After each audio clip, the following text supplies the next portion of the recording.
கல்முனை வடக்கு பிரதேச செயலகத்தை தரம் உயர்த்துவது தொடர்பான பிரச்சினை நீண்ட காலமாக இடம்பெற்றுக் கொண்டிருக்கின்றது. இது தொடர்பாக மக்கள் ஆர்ப்பாட்டங்களை மேற்கொண்டிருக்கின்றார்கள். கிழக்கு மாகாணத்தைச் சேர்ந்த அரசியல்வாதிகள் இதற்காக குரல் கொடுத்திருக்கின்றார்கள். பாராளுமன்றத்தில் கடந்த அரசாங்க கால பகுதிகளிலும் இது தொடர்பான விவாதங்கள் முன்னெடுக்கப்பட்டிருக்கின்றன. இதற்காக பாராளுமன்ற உறுப்பினர்கள் குரல் கொடுத்திருக்கின்றார்கள். ஆனால் கடந்த அரசாங்கங்களினால் இதற்கு எதுவிதமான நடவடிக்கைகளும் எடுக்கப்படவில்லை. இந்த தேசிய மக்கள் சக்தி அரசாங்கத்திலாவது அதற்கு ஏதாவது நடவடிக்கைகள் எடுக்கப்படுமா என்கின்ற ஒரு ஏக்கம் அந்த மக்களிடத்திலும் இருக்கின்றது, அந்த பிரதேச அரசியல்வாதிகளிடமும் இருக்கின்றது. இன்றைய தினம் நாடாளுமன்றத்தில் வரவு செலவு திட்டத்தின் மீதான விவாதங்கள் இடம்பெற்றிருந்த நிலையில் இந்த கல்முனை வடக்கு பிரதேச செயலகம் குறித்தும் விவாதிக்கப்பட்டிருக்கின்றது. பல தமிழ் பாராளுமன்ற உறுப்பினர்கள் இது தொடர்பாக இன்றைய தினம் விவாதத்தினை நிகழ்த்தியிருந்தார்கள்.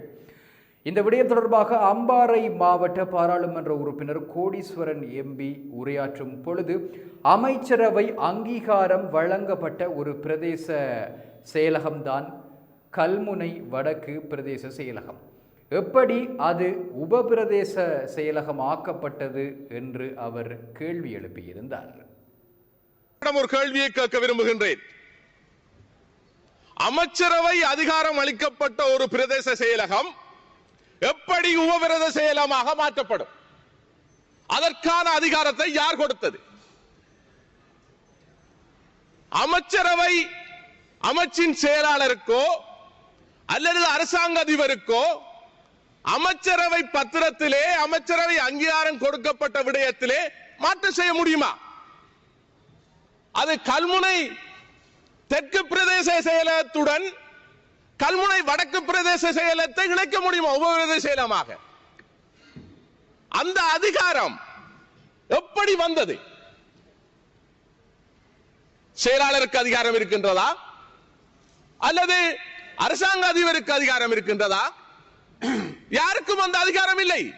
அப்படி மாற்ற வேண்டும் என்றால் நீங்கள் மீனவர் அமைச்சரவை பத்திரம் போட்டுத்தான் அந்த பிரதேச செயலகத்தை நீங்கள் உபபிரதேச செயலகமாக தரமுறக்க முடியும்.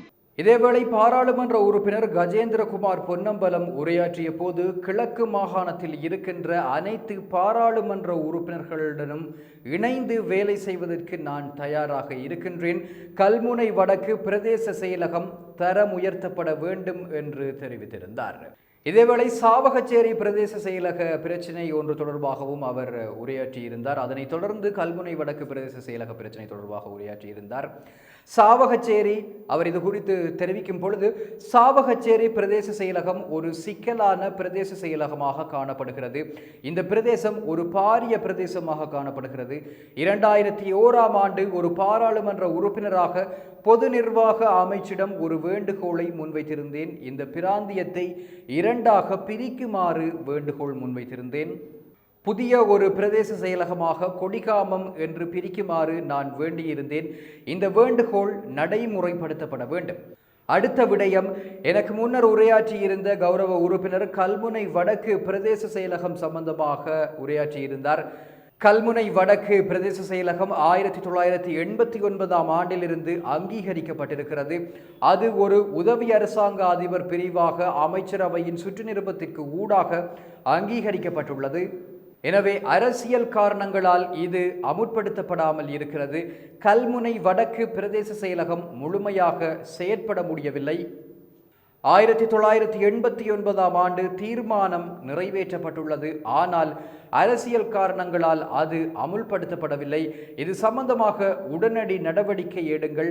கிழக்கு மாகாணத்தில் இருக்கின்ற அனைத்து பாராளுமன்ற உறுப்பினர்களுடனும் இணைந்து வேலை செய்வதற்கு நான் தயாராக விரும்புகின்றேன்.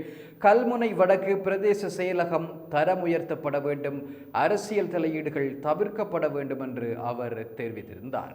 மற்றொரு பிரதேச செயலக பிரச்சினை தொடர்பாக வன்னி மாவட்ட பாராளுமன்ற உறுப்பினர் துரைராசா ரவிகரன் இன்றைய தினம் விவாதத்திலே பங்கெடுத்திருந்தார். முல்லைத்தீவில் இருக்கின்ற பிரதேச செயலக பிரச்சினை தொடர்பாக தீர்வினை வழங்குமாறு அவர் இன்றைய தினம் வலியுறுத்தியிருந்தார். இது தொடர்பாக அவர் தெரிவிக்கும் பொழுது, வறுமையில் முதலாவது அல்லது இரண்டாவது இடம் என்ற இடத்தில் முல்லைத்தீவு மாவட்டம் உள்ளடக்கப்படுகிறது. 6 பிரதேச செயலாளர் பிரிவுகள், ஆனால் 4 பிரதேச சபைகளை காணப்படுகின்றன. மக்கள் அதிகமாகவும் நிலங்கள் கூடுதலாகவும் உள்ள 2 பிரதேச செயலகங்கள் ஒன்றாக சேர்ந்து பிரதேச சபையாக இருக்கின்ற நிலைமையானது அந்தந்த பிரதேச செயலக பிரிவுகளில் மக்களை பாதிக்கின்ற விடயமாக இருக்கின்றது. புதுக்குடியிருப்பு, ஒட்டி சுட்டான் 2 பிரதேச செயலாளர் பிரிவுகளுமே புதுக்குடியிருப்பு பிரதேச சபையாக இயங்குகின்றது. வடக்கு மாகாண சபையின் காலத்தில் இந்த கோரிக்கையை உரிய வகையில் மக்களும் மக்கள் பிரதிநிதிகளும் முன்வைத்திருந்தார்கள். அந்த காலத்திலிருந்தே தொடர்ச்சியாக முன்வைத்து வருகிறார்கள். ஆனால் இன்று வரை இதற்கான தீர்வுகள் இந்த மக்களுக்கு கிடைக்கவில்லை. அந்த மக்களின் பிரதிநிதி என்ற வகையில் நான் கேட்கிறேன், இந்த விடயத்திற்கு தீர்வினை வழங்கி முல்லைத்தீவு மக்களுக்கு உதவுங்கள் என தெரிவித்திருந்தார். கௌரவ அமைச்சர் அவர்களே, முல்லைத்தீவு மாவட்டத்தில் 6 பிரதேச செயலாளர் பிரிவுகள், 136 கிராம அலுவலர் பிரிவுகள், இலங்கையில் 25 மாவட்டங்கள், அதிலும் மிகவும் பின்தங்கிய மாவட்டமாக முல்லைத்தீவு சொல்லப்படுகின்றது. வறுமையில் முதலாவது அல்லது இரண்டாவது என்ற இடத்தில் முல்லைத்தீவு மாவட்டம் உள்ளடக்கப்படுகின்றது. 6 பிரதேச செயலாளர் பிரிவுகள், ஆனால் 4 பிரதேச சபைகளே உண்டு. மக்கள் அதிகமாகவும் நிலங்கள் கூடுதலாகவும் உள்ள 2 பிரதேச செயலகங்கள் ஒன்றாக சேர்ந்து பிரதேச சபையாக இருக்கின்ற நிலைமையானது அந்தந்த பிரதேச செயலக பிரிவுகளின் மக்களை பாதிக்கின்ற விடயம். புதுக்குடியிருப்பு, ஒட்டு சுட்டான் 2 பிரதேச செயலாளர் பிரிவுகளுமே புதுக்குடியிருப்பு பிரதேச சபையாக இயங்குகின்றது.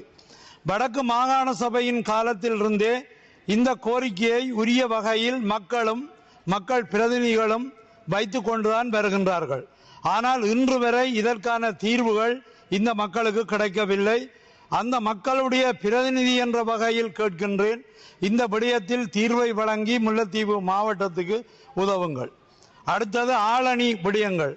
பொது நிர்வாக உள்நாட்டு அலுவலர்கள் அமைச்சின் நிர்வாகத்தின் கீழ் உள்ள முல்லைத்தீவு மாவட்ட செயலகமும் மற்றும் பிரதேச செயலகங்களின் தேவைப்பாடுகள் மற்றும் பிரச்சனைகள், இவைகள் இந்த குறைபாடுகள் தீர்க்கப்பட்டாலே மாவட்டத்தின் பல பிரச்சனைகள் தீர்ந்துவிடும். நன்றி நேர்களே. வரவு செலவு திட்டத்தின் மீதான விவாதம் நேரலையாக சமூகம் ஊடகத்தில் ஒளிபரப்பப்பட்டுக் கொண்டிருக்கின்றது. மற்றும் ஒரு செய்தி தொகுப்பில் சந்திக்கலாம். நன்றி. இது போன்ற செய்திகளை தெரிந்து கொள்ள சமூகம் நியூஸ் சேனலை சப்ஸ்கிரைப் செய்து அருகில் உள்ள பெல் பட்டனை கிளிக் செய்யுங்கள். மேலும் இது போன்ற செய்திகளை உடனுக்குடன் தெரிந்து கொள்ள சமூகமீடியா.com என்ற இணையதளத்தின் வாயிலாகவும் எங்களுடன் இணைந்திருங்கள்.